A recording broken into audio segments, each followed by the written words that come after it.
Roberto Gualtieri is the Italian Minister of Economy and Finance and joins me now. Minister, thank you. Congratulations on getting this result.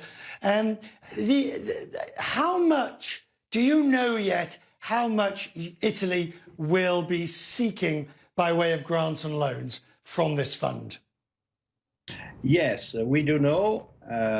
We will have, according to this agreement, around a bit more than 81 billion in grants and around up to 127 billion in loans. So it's paradoxically, if one would say, because the amount overall has been reduced, is a bit more than in the original Commission proposal, especially in loans, but also the grants will remain unchanged.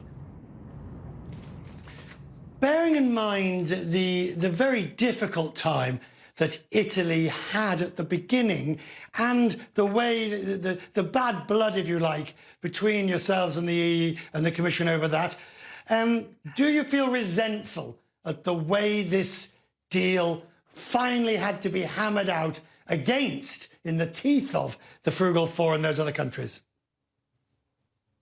I think that's, as I always said, we always said, it is a victory for Europe. It's not for a specific country, because with a challenge like this pandemic and the subsequent unprecedented economic crisis, Europe is moving forward and also doing something new, borrowing on the markets, an unprecedented level of resources in order to foster growth and convergence. So it is something that will strengthen all of us, not one specific country. So it's a victory for Europe.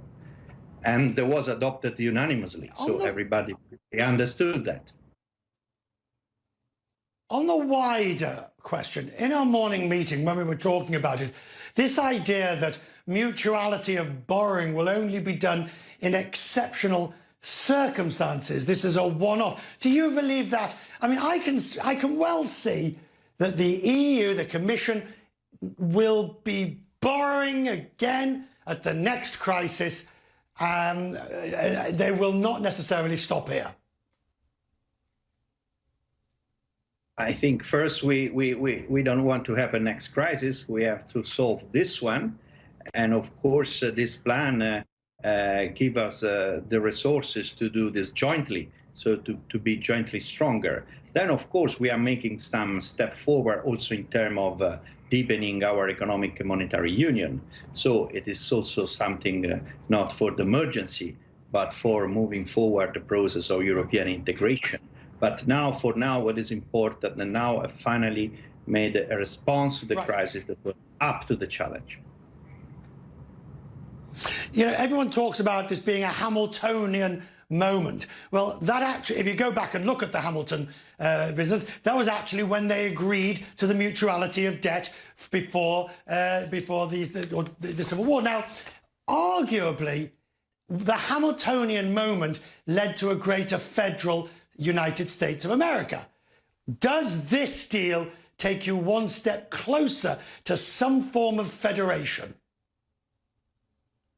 It does. It's a step toward a deeper economic monetary union. We have excellent competence at the EU level, at euro level of monetary policy, but so far very small EU budget and just coordination on national economic policy in front of such a challenge like the deeper recession after decades. It was evident to everybody because, again, we agreed unanimously tonight that was something beyond this current construction of the current EMU was needed. So we are making important step forwards. Then history will say, but indeed this is a step forward, a closer, deeper European integration. Minister, I'm very grateful for your time tonight. Thank you, sir. I appreciate it. Busy days, and I'm sure you didn't get much sleep while those meetings were going on. Thank you.